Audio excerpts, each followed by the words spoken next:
Behind me you can... Wait, let me fix my hair.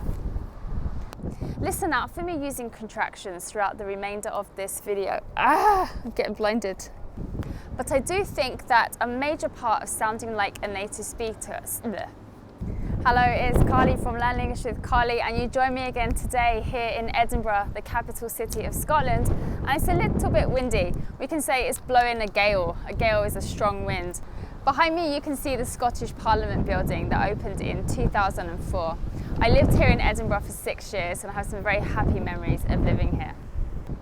In the previous video of sounding like a native speaker or speaking English authentically, I spent a lot of time discussing copying and using the imitation technique. But I do really think that copying is a major part of sounding like a native speaker. But apart from copying, what else can you do to sound more like me or someone else you wish to copy? Think about using contractions in your speaking if you don't already. I actually used a contraction there, don't, short for do not. It's far more common for native speakers to use contractions rather than the full forms in their speaking. For example, don't instead of do not. Oh my goodness, it's so windy.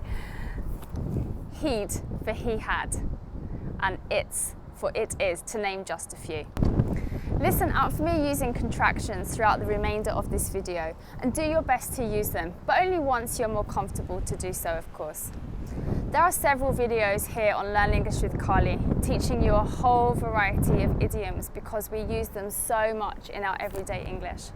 I'm always listening to my friends and family and writing down idioms that they say often so that I can share them with you. My next tip to sound like a native speaker is to use fillers. Oh, and like are all common fillers or discourse markers as they are also known. Watch my video on fillers for further explanation about these and how we use them. These filler sounds are natural sounds for native English speakers to use, so copy them and see if you can use them in your English. My penultimate tip for you is to really look at cultural differences. When I hurt myself, for example, I'll likely say ow or ouch. If I make a mistake, I say whoops. If I'm shocked or surprised, then I'll say wow. If something disappoints me, then I'll use oh no. When someone sneezes, I say to them bless you. Be sure to learn all these cultural idiosyncrasies, and in doing so, you will start to act and sound like a native speaker without realizing.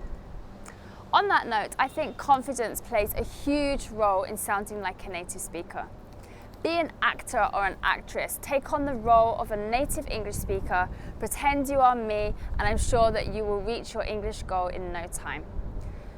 Finally, practice, practice, practice. The more you practice, the more you will feel comfortable using the suggestions that I've made in this video.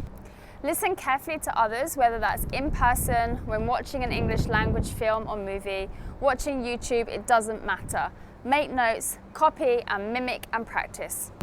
I've left some links of useful TED Talks on how to sound like a native speaker in the description of this video below. Feel free to contact me in the comments section of the video to let me know how you are getting on with these tips and if there's anything else I can help you with. Remember to subscribe before you go, and I look forward to working with you again very soon. Bye from Edinburgh.